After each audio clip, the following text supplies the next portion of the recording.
Guys, this audio issue is just going to haunt us for the rest of our lives. It's going to be something that my water bottle's in the way.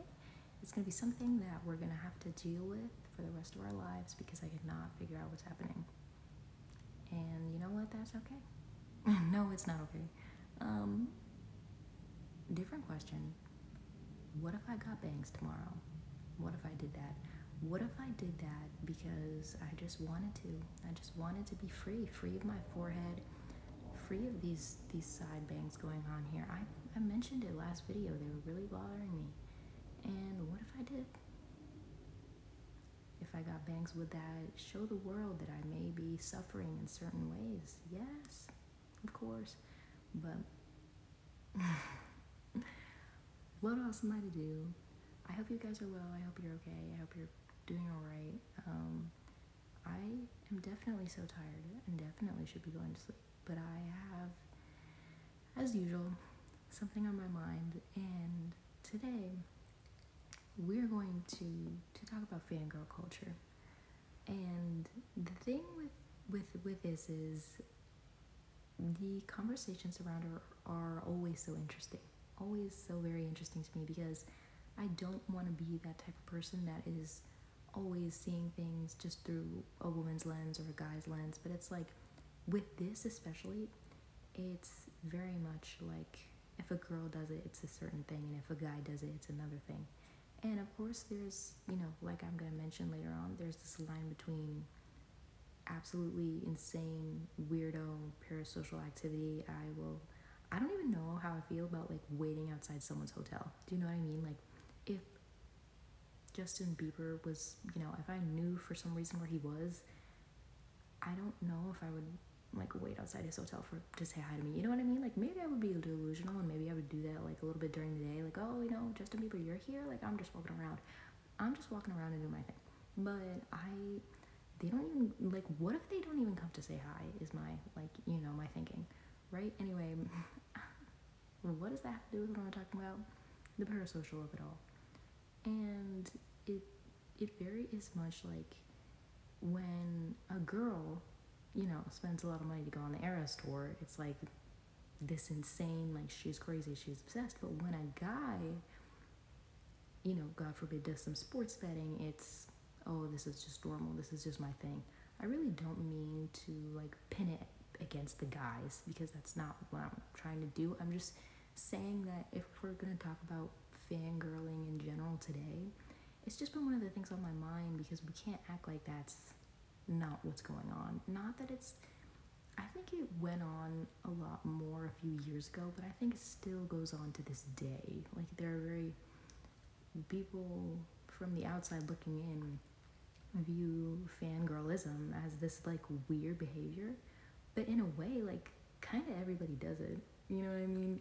Kind of everybody has their thing that they're a little obsessed with in a healthy way. You know what I mean? Like, I was telling someone recently about the Hunger Games because I just read Sunrise on the Reaping, and the person was like, no, I love that you're passionate about this. Like, you're very, very strongly passionate about this, and you're a little bit obsessed with the details. Like, tell me about it. And I feel like that's really the core, besides one other thing I'm going to mention, that's the core behind what fangirlism really is, especially since we're talking about music artists. I feel like that's what everyone's kind of there for. You know what I mean? They're there for the person, especially women, if they like, experience some kind of emotional connection with the person. It happens often, but it's about the music at the end of the day. It's about the art that they're putting out into the world at the end of the day, and it's about being there and appreciating them and supporting them. And for some reason, that is looked down upon as well. Oh, you're gonna pay money to do this, and you're gonna pay money to see that person. Well, yes, that's. I fear that's not the entire point. Like, obviously, it gets to a point where it's too much. Like, I actually wrote an article about this. Ticket prices are just so expensive that it's insane. I am sorry. I love Ariana Grande, but it should not be $1,000 for somebody to see her. I don't know. It doesn't make it accessible to everyone. Anyway, so I had this story in my mind that wow, we are reaching 5 minutes already? How is that possible? This story has to deal with a time where I Taylor Swift, okay? Do whatever you want to do, say whatever you want to say. But for me, my journey with her was a bit different because I just knew about Ariana Grande earlier on in my life. You know what I mean? Like Taylor Swift, I really like. Her earliest work, like I can remember it in my head, but I was more so a kid. You know what I mean? And I really connected with her when she put out albums like Reputation. Wow. When she put out the Tortured Poets Department as well, her fans that have been fans of hers for years, will admit that that's one of her greatest works, like something in the tectonic plates and the earth shifted. Anyway, so I, was with this guy and I met one of his friends, right? And on that day, I was wearing a chain that my parents had gotten me. And my parents, with my fangirl stuff, they're just like, okay, yeah, like, okay, we liked, movies and books when you were young, like, pretty normal thing. So they got me this chain, and in the silver, like, cursive lettering, it had Swiftie on it, okay? And it wasn't as campy as it sounds. Like, it was really cute at the time. It was a really cute chain. So I was wearing it. I was wearing it that day, and I kid you not, with men, if you're being rude, I'm gonna know. And you know what? Thank you, at least, for being directly honest with me in that way. But with this guy, like, I didn't know if his intentions were rude, because he just kind of stated this. You know what I mean? I think he stated it so that everyone around us could know he felt this way for some reason. Or sometimes guys talk just to talk. You know what I mean? And it would be crazy if he like found this video. It would be really crazy. But anyway, no like hate to him. But anyway, he just looks me up and down and he sees my chain. And mind you, like, I am not this man's friend. Like, not in a bad way, but I didn't even encounter him enough to be like, oh yeah, like we're friends, like we're cool, we've hung out before. We have not ever hung out before. And he just looked at me and he was like, I don't know if I could ever do that. And I was like, ever do what? And the way I was confused was insane. He was like, I could never wear someone's like name around my neck like that if I like don't know them. Are you...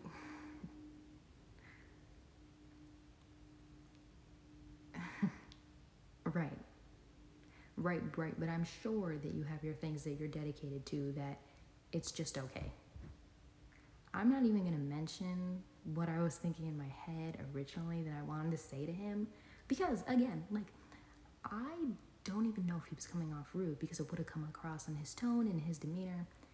He was just talking, and I was like, I don't even know what I said, to be honest with you. I think I just laughed.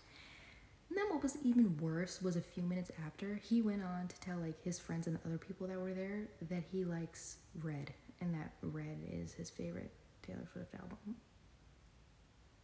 So do you see what I mean here? Like, this really wasn't a big deal, but he made it a big deal. Like wearing someone's name around your neck that you don't know. Like, it's Taylor Swift. You Men will get tattoos. Men will get tattoos of fictional characters. Not that women don't, but they will get tattoos, and they will find other things in their life to even like and just be dedicated to it. But we may need to do a part two. Because I'm running out of time anyway. But anyways, that interaction was interesting. But I honestly brought it up because that's how people view fangirlism. If you're a girl doing it, they genuinely can't understand why you're doing it or the experience behind it. They can't bring themselves to get it, and it's not even something that's hard to get or hard to understand. You just like somebody's music, you just like somebody's movie. Maybe you emotionally connect with them because you realize, hey, this person has been through the same thing as me.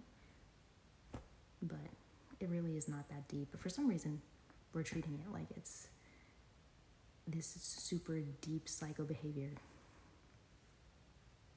Anyways, part 2 incoming.